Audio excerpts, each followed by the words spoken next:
Hey, what's up, guys? John here. So, what are your thoughts about making a payment, going to a store and paying with your face, where they scan your face and you take payment right from your digital dollars from bank account?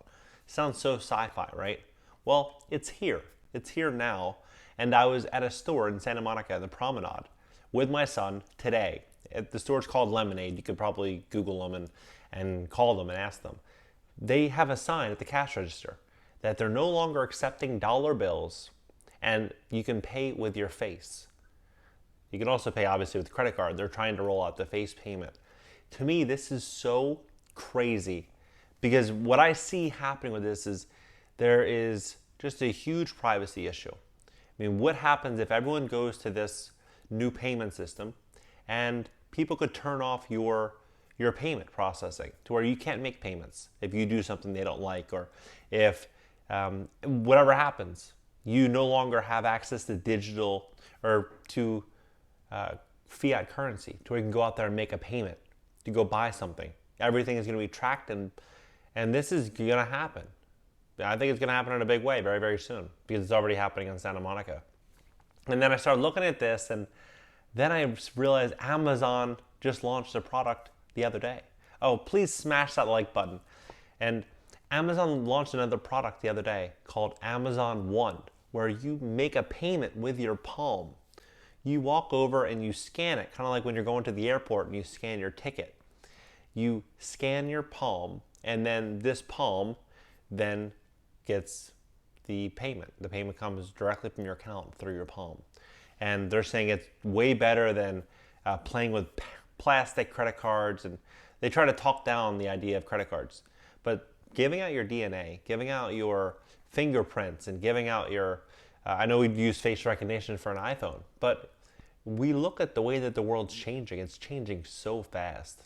It's kind of scary, to be honest. We have coin shortages.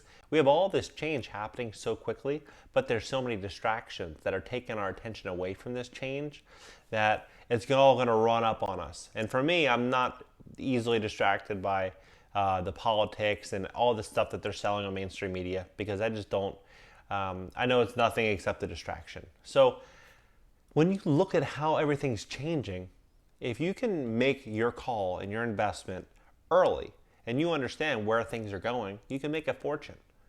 And if you don't, then ultimately what happens is the people that do catch those trends, they make the money early. I'm not going to say you're going to go out there and do facial recognition or compete with Amazon. What I am saying is that if you would reposition your business or build out a business that's going to be cohesive with where things are going, really like conducive for that, then you're going to do well. And I think you should be basing your investments on that. Jeff Bezos had a really good quote. He said that he only makes investments on things that are going to change people's lives. Is it going to make people's life better? I don't think this is going to make people's life better. I think it's going to make his life better because he's going to get all of the privacy, all the data, all the information to see where people are spending money, how they're spending money, how often, who they're with, all of this. He's going to get all that data, and then he's going to be able to, data is more valuable than money itself because with data you can predict trends, you understand who this person is now, where they're buying, really what they're buying now and what they were buying in the past and what they're buying in the future, and you can start advertising accordingly, making bets on who this person will likely be and what they're likely going to buy. So all this is happening so fast, and I look at real estate. I love real estate. I love stocks. I love investing. But it's very hard for me to say that real estate is going to be the same in a year, in 6 months, in 2 years, in terms of rental income, in terms of property appreciation, in terms of market value. All these things are very up in the air right now. I mean, when the CD blank, if I say the other letter, then they'll probably end up censoring me.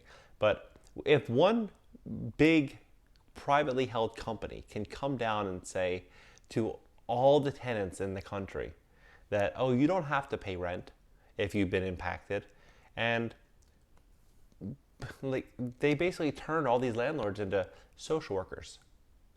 I'm not really dealing with too much of that right now in terms of losses, so it's fine. But what I'm saying is, it's fine for me. What I'm saying is that it's very unfortunate for everybody else. It's very unfortunate for everybody else because what I see happening is I see this is a death by 1,000 cuts. It started out in March, and they slowly started saying it's a 15-day closure. We'll be back. We just want to flatten the curve. And before you know it, now we're 8 months in. And now New York, they just announced they're doing a new lockdown. And they're doing, I believe they said it was like high density areas that have big outbreaks. So it's like 20 different areas in New York. And so these lockdowns are much more strict than the ones prior. So this is going to be a nail in the coffin for expensive real estate like New York, where they're likely not just going to do this again for 2 weeks like they did. He claimed it's going to be 2 weeks. I mean, he lost credibility with 2 weeks. So in the past, in my opinion. But all this means is it's going to continue to roll out. So if you look at Pelosi and their stimulus bill for $2.2 trillion that they tried to roll out, that Trump rejected, it said that they wanted to push out evictions another 12 months. Another 12 months. So instead of it expiring December 31st, 2020, it would expire December 31st, 2021. And what this is going to do is so much damage to the economy, to the market, to the mindset of the independent body that made America, which is the person that was out there servicing customers, creating value, helping people. And now if they're sitting home and they're making more money than going to work, then what they're going to do is they're going to give up their freedom, their liberty. They're going to give everything up for that consistent paycheck. And then when that check runs out, then these people are screwed. And that's just the reality. It's the truth. So don't get caught up in that, in the stimulus and the unemployment, because if something's too good to be true, it usually is. And when that money runs out, if you don't have that second stream of income, it's going to be a real problem. So plan ahead. But you want to take all this into consideration when you're investing, when you're out there spending your money, when you're out there making investments of what investments you're going to make that are going to pay great dividends with very low risk in the coming 2 to 3 to 4 to 5 years. I really do think we probably have a 2 or 3 year window at a maximum to really build out a huge moat, a huge foundation of cash, liquidity, passive income, all these things before things get out of control to where it's very, very hard to compete. Amazon is just growing and growing and growing and growing. And I believe the middle class is going to disappear. It's very unfortunate because the middle class pretty much makes America. But I think the middle class is going to disappear. And I think that because if you look at the shutdowns, the middle class businesses, they can't survive with these shutdowns with 50% occupancy and huge fines for violating and all these new restrictions. You just can't compete. And then Amazon, Facebook, Google, all these other bigger companies are running out there and seizing the opportunity that is going to make them, I think, even more powerful as time goes, and it's going to be harder to compete. So if you understand what you're doing, even if you don't, run out and start buying books like what I'm doing. Learn as much as you possibly can.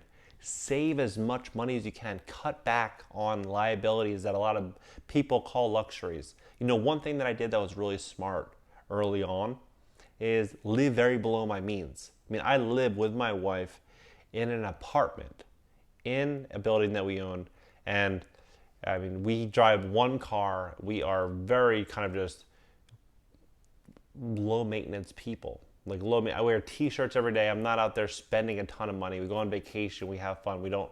We're not penny pinching to where we're so frugal, but we're not being reckless and just spending to where we're in this mountain of debt. Because many people that are, it's just hard to seize these opportunities, these undervalued opportunities when time comes.